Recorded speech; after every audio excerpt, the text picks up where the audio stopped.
নমস্কাৰ মোৰ নাম ডক্টৰ গৌতম কুমাৰ ৰজক আৰু মই আপোনালোকলৈ আজি আকৌ কৰোণা ভাইৰাছৰ বিষয়ে দুই এষাৰ ক'বলৈ আহিছোঁ।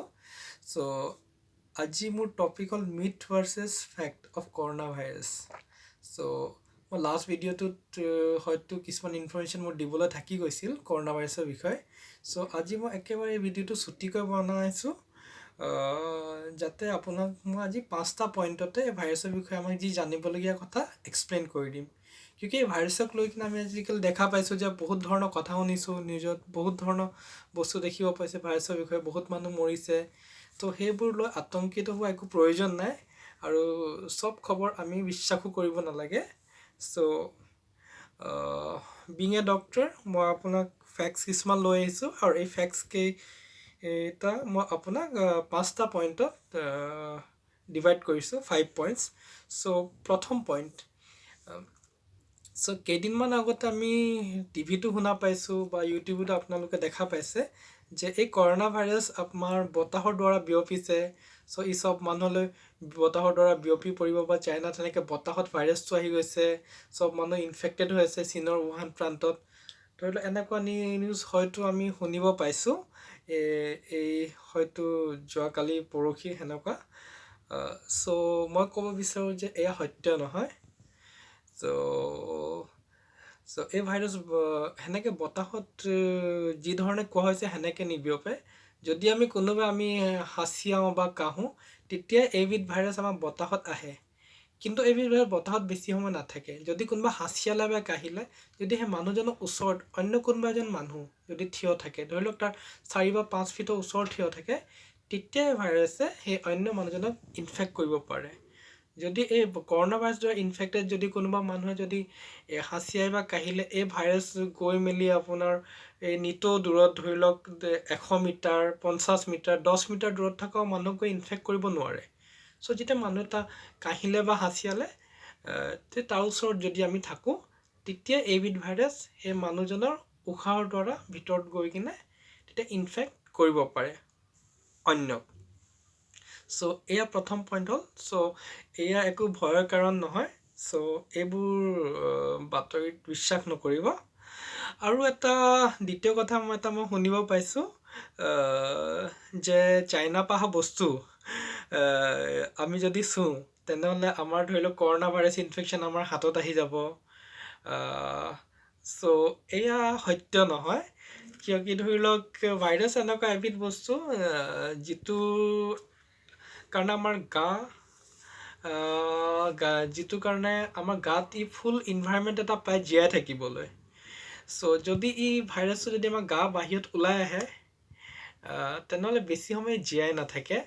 আৰু যদি সি জীয়াই থাকিবলৈ তাক সেই ইনভাইৰমেণ্টটো যিটো ইনভাইৰমেণ্ট বা বডিত পাইছে, যেনেকৈ এটা ডেফিনিট আপোনাৰ তাপমাত্ৰা লাগিব বা এটা ডেফিনিট আপোনাৰ মইশ্চাৰ এমাউণ্ট লাগিব যিটো আমাৰ তেজত থাকে। চ' যদি ইনভাইৰমেণ্ট এইটো নাপায় তো এয়া বেছি সময় জীয়াই নাথাকে। আৰু চ' মই ক'ম যে ড'ণ্ট ৱৰি, যদি চীনৰ পৰা কিবা বস্তু আহিছে তো সেই বস্তু চুলে আমি কৰোণা ভাইৰাছত আক্ৰান্ত নহওঁ। এয়া দ্বিতীয় কথা। আৰু এতিয়া তৃতীয় এটা কথা আমি শুনিব পোৱা যায় যে এতিয়া ধৰক কোৱা হৈছে যে হাত ধুলে আমি বাচি থাকিব পাৰোঁ। চ' কি হয়, এতিয়া ধৰক কোনোবা এয়া সত্য কথা। আমি কিয় কৈ আছোঁ এই কথাবিধ, কিয় কওঁ? এতিয়া ধৰি লওক মই কৰোণা ভাইৰাছৰ দ্বাৰা ইনফেক্টেড হ'লোঁ। ইনফেক্টেড হোৱাৰ পিছত মই হাঁচিয়ালোঁ বা কাহিলোঁ। এতিয়া ধৰি লওক কাহুলে বা হাঁচিয়ালে মোৰ মুখৰ পৰা যিবোৰ ওলাইছে ৰেছপিৰেটৰী ড্ৰপলেটছ, সেয়া ওচৰতে ক'ৰবাত অবজেক্টত পৰিলে। তাৰপিছত মই ইয়াৰ পৰা গুচি গ'লোঁ। এতিয়া যিটো বস্তুত মই হাঁচিয়াই বা কাহোঁতে থুইবোৰ বা ৰেছপিৰেটৰী ড্ৰপলেটছবোৰ পৰিলে, তো সেই ঠাইত ধৰি লওক মই গুচি গ'লোঁ সেই ঠাইডোখৰ বা বেলেগ মানুহ আহি সেই ঠাইডোখৰত চুলে হাতেৰে। তাৰপিছত চোৱাৰ পিছত যদি সেই হাতেৰে যদি তেখেতে নিজৰ নাক বা মুখত ডাইৰেক্টলি চুৱে, তেতিয়া এইবিধ ভাইৰাছ হোৱা সংক্ৰমণৰ এটা চান্স এটা থাকে। অ'কে, চ' ডেটছ ৱাই কোৱা হৈছে যে আমি যেতিয়া বাহিৰৰ পৰা আহোঁ বা কিবা বাথৰুম ইউজ কৰাৰ পিছত, যিটো চব মানুহে ইউজ কৰে, আমি হাতটো চাবোনেৰে ভালকৈ ধুই কিনে খাব লাগে বা হাতটো ধুই কিনে আমাৰ নাক বা মুখ চুব লাগে। চ' এয়া থাৰ্ড পইণ্ট হ'ল। হয়তো মই ক'বলৈ সক্ষম হৈছোঁ। এতিয়া পৰা নেক্সট পইণ্ট এটালৈ আহোঁ যে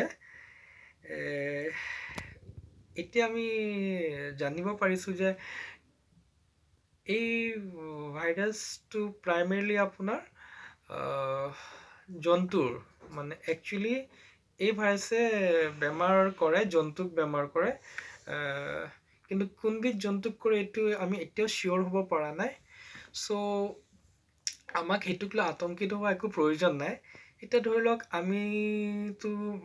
আমিতো মেক্সিমাম মানুহে ধৰি লওক অসমৰ মানুহেতো মাছ মাংস খাওঁৱে, আৰু আমাৰ এটা ভাল কি আমি মাছ মাংস ধুনীয়াকৈ আমি পকাই মেলি খাওঁ, ভালকৈ আমি কুক কৰি খাওঁ। চ' ভালকৈ কুক কৰি বা বনাই মেলি খালে আপোনাৰ যি ধৰণে ভাইৰাছ বা বেক্টেৰিয়া নাথাকক সেই বেক্টেৰিয়া অলৰেডি মৰি যায়। চ' ভালকৈ সিজাই মেলি খালে সেইটো আমাৰ একো ইনফেকশ্যন কৰাৰ একো চান্স নাথাকে। জাষ্ট এয়াই ক'ম, যদি যিবোৰ মানুহে এনিমেল হেণ্ডলিং ধৰি লওক কোনোবা কুকুৰা ফাৰ্ম আছে বা কোনোবা গাহৰি বা কিবা হেৰি হেণ্ডেল কৰে, তো সেই মানুহকেইজন অলপ সাৱধান হ'লে হ'ল। চ' ইয়াত তেনেকৈ ভয় কৰিবলগীয়া একো প্ৰয়োজন নাই আমাৰ ইণ্ডিয়াত বা অসমত। তাৰপিছত নেক্সট ফেক্ট এটা আমি ধৰি লওক এতিয়া বহুত ভয় খোৱা গৈছে যে এই ভাইৰাছৰ দ্বাৰা বহুত মানুহৰ মৃত্যু হৈছে চাইনাত, এই ভাইৰাছ বহুত ৱৰ্ল্ডলৈ বিয়পিছে। এই কথা সত্য যে এই ভাইৰাছৰ দ্বাৰা কিছুমান সংখ্যক মানুহৰ মৃত্যু হৈছে আৰু পৃথিৱীৰ বিভিন্ন ঠাইলৈ এই বেমাৰ বিয়পি পৰিছে। চ' এতিয়া হয়তো চাইনাত কিবা এটা ৰিজন হ'ব, হয়তো তাহাঁতি কোনোবা এটা জন্তুৰ সেই যি প্ৰান্তৰ পৰা বিয়পিছে wuhan প্ৰান্তৰ পৰা, তাত হয়তো প্ৰত্যেক মানুহে এটা চাগে কোনোবা এটা বিশেষ জন্তুৰ ভক্ষণ কৰে বা কোনোবা ডেফিনেট এনিমেল তাহাঁতি খায়। চ' আৰু তাহাঁতৰ মানে মেক্সিমাম হেৰি আছে যে কিছুমান বস্তু হয়তো প্ৰপাৰলি কুক কৰি নাখায়ো চাগে। চ' সেইবোৰ জন্তুৰ পৰা ডাইৰেক্ট সি মানুহলৈ বিয়পি পৰিছে চাইনাত, আৰু তাৰ পিছতে এই মানুহৰ পৰা ইজনৰ পৰা সিজন মানুহলৈ বিয়পিছে চ' কাহোঁতে। চ' মই কওঁ যে ইয়াত একো ভয় খাবলগীয়া নাই, কি এতিয়া ধৰি লওক যেনেকৈ আমাৰ নৰ্মেল চৰ্দি জ্বৰ বা কাহ হ'লে ধৰি লওক 100জন যদি মানুহৰ হ'ল, তো তাৰ ভিতৰত আমাৰ 2জন মানুহে চিৰিয়াছ হয় আৰু বাকী মানুহ কিয়ৰ কৰি যায়। চ' কৰোণা ভাইৰাছৰ ক্ষেত্ৰতো এনেকুৱা। তো ইয়াত আপোনাৰ মৰ্টেলিটি ৰেট 2%। তো মৰ্টেলিটি ৰেট মানে কি, এতিয়া ধৰি লওক কি 100জন মানুহৰ যদি কৰোণা ভাইৰাছৰ ইনফেকশ্যন হ'ল, আজি যদি আমাৰো ইয়াত হয় যদি, তাৰ ভিতৰত অকল 2জন মানুহৰে ডেথ কৰা চান্স আছে। আৰু সেই 2জন মানুহ কোন কেটেগৰী হ'ব পাৰে? চ' সেই 2জন মানুহ আপোনাৰ কেটেগৰীটো কোনবোৰ মানুহ ডেথ কৰাৰ চান্স বেছি আছে? চ' এই 2%ৰ ভিতৰত আপোনাৰ পৰিব যিবোৰ মানুহৰ ইমিউন ছিষ্টেম অলৰেডি উইক আছে। ধৰি লওক কিবা কাৰণত কোনোবা মানুহৰ ইমিউন ছিষ্টেম উইক আছে, ধৰি লওক কোনোবা মানুহ এতিয়া ধৰি লওক তেখেতৰ বয়সটো বেছি হৈছেগৈ, মানে more than 60, more than 70 years। তো সেনেকুৱা বৃদ্ধ মানুহক ধৰি ইমিউনিটিটো ডেফিনেটলি দিনে দিনে কমি আহে। তো সেই গ্ৰুপ অফ পিপলক এই ভাইৰাছৰ ইনফেকশ্যন হ'ব পাৰে। আৰু নেক্সট ধৰি লওক এতিয়া কাৰোবাৰ ইমিউনিটি ধৰি লওক কমি আছে, ধৰি লওক কাৰোবাৰ প্ৰেছাৰ আছে, কাৰোবাৰ ডায়েবেটিছ আছে, আৰু ধৰি লওক কাৰোবাৰ আৰু কিবা এজমা আছে। চ' এই কেটেগৰীৰ মানুহৰ চান্স অলপ বেছি আছে। তো এই কেটেগৰীৰ মানুহৰ ভিতৰতো 2টা ভাগ আছে। এতিয়া ধৰি লওক যদি কোনোবা মানুহৰ ডায়েবেটিক হয়, ডায়েবেটিছ বেমাৰ আছে, চেনি বেমাৰ, যদি সেই মানুহবিধে যদি চুগাৰ ভালকৈ যদি কণ্ট্ৰল কৰি ৰাখিছে, কাৰোবাৰ যদি প্ৰেছাৰ আছে তেখেতে যে খান পান কণ্ট্ৰল কৰি ৰাখিছে, নিজৰ প্ৰেছাৰ কণ্ট্ৰল কৰি ৰাখিছে, কাৰোবাৰ যদি এজমা আছে তো তেখেতে যে এজমা ভালকৈ কণ্ট্ৰল কৰি ৰাখিছে, তো তেখেতসকলৰ হোৱা চান্সেছ কমে আছে।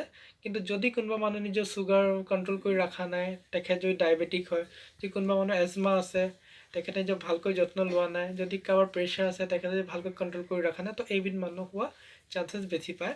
বা বেলেগ কিবা যিহেতু যদি ধৰি লওক কোনোবা মানুহে কেঞ্চাৰ থেৰাপি লৈ আছে, যিকোনো কাৰণত যদি কাৰোবাৰ ইমিউনিটিটো কমি আছে, তো সেইবিধ মানুহকে আপোনাৰ ইনফেকশ্যন হোৱাৰ চান্স বেছি আছে, বা সেই কেটেগৰীৰ মানুহ আপোনাৰ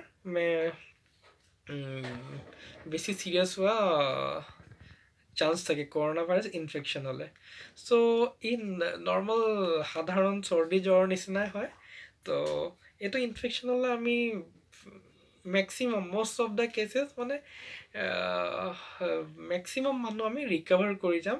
হয়তো কিছুমান মানুহৰ একো চাইন এণ্ড চিমটমছ মানে একো লক্ষণ নেদেখাব পাৰে, হয়তো কিছুমান মানুহক অকল সাধাৰণ চৰ্দি জ্বৰ বা এই ইনফেকশ্যনৰ চৰ্দি জ্বৰ কাহ মূৰ বিষ হৈ ভালো হৈ যাব পাৰে হয়তো কিছুমান মানুহ আপোনাৰ কেইদিনমান অলপ গাটো বেয়া থাকি তাৰপিছত নিজে ৰিকভাৰ কৰি যাব পাৰে চ' বহুত কম মানুহৰে আপোনাৰ কণ্ডিশ্যনটো ছিৰিয়াছ হয় চ' মই আপোনাক ক'ব বিচাৰোঁ যে ইয়াত ভয় খাবলগীয়া একো নাই হয়তো আজিকালি আপোনালোক বহুত নিউজ বা এইবোৰ শুনি আছে চ' এইবোৰ ওপৰত নাযাব যিকেইটা ফেক্ট হয় সেইকেইটা বিশ্বাস কৰক আৰু ধৰি লওক যদি আপুনি ইয়াৰ বিষয়ে কিবা অথেণ্টিকেট ইনফৰমেশ্যন বিচাৰে তো আপুনি ৱৰ্ল্ড হেল্থ অৰ্গেনাইজেশ্যনৰ ৱেবছাইটত গৈ চাব পাৰে আৰু এটা আমাৰ ছাইট হৈছে Center for Disease Control CDC website USA তাতো গৈ আপুনি চাব পাৰে আৰু ধৰি লওক এইকেইদিনৰ ভিতৰত আমি হয়তো পেপাৰে পত্ৰই ধৰি লওক আমি যিকেইটা ইনফৰমেশ্যন দিয়ে সেইকেইটা গভৰ্ণমেণ্ট অফ ইণ্ডিয়া যদি কিবা দিছে সেই ইনফৰমেশ্যনো আপুনি চাব পাৰে ত' মই ক'ম যে আকৌ একো ভয় খোৱাৰ প্ৰয়োজন নাই যদি আপোনালোকৰ কিবা ডাউট থাকে আপোনালোকে মোক কমেণ্ট বক্সত গৈ কমেণ্ট কৰিব পাৰে আৰু